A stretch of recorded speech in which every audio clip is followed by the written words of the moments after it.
Sa nahitabong disgrasya sa Tibuli, South Cotabato kaghapon, misaka na ang patay sa 20 ka mga tao. Ani ang report.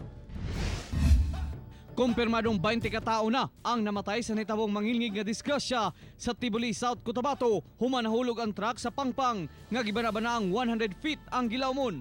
Migula sa investigasyon nga pauli sa Surala, South Cotabato ang mga biktima og nag-shortcut sa Tibuli apan nawada og kontrol ang driver sa truck nga gilang si Robel Rabara. Galing po sila sa London Beach at siguro isang pamilya na nag-beach outing.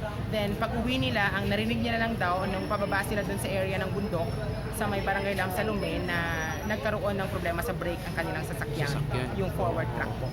Sa 14 nga mga nasamdan, duha pa lang ang na-discharge sa ospital. Samtang pa rin pang ginaobserbahan ng 12 ka mga biktima. Then yung another 10 as per the Upper Valley Hospital, pinadala nila dito sa South Cotabato Provincial Hospital para ma-check ang mga status ng mga pasyente na ito. Ang mga biktima magkabanay ug magsilingan kinsa gikan sa Saka Beach Party sa General Santos City. Ang lokal nga panggamhanan sa Surala ug Tibuli mipasalig nga mutabang sa mga nabiling kabanay sa mga biktima. Ako si Real Soroche para sa One Mindanao.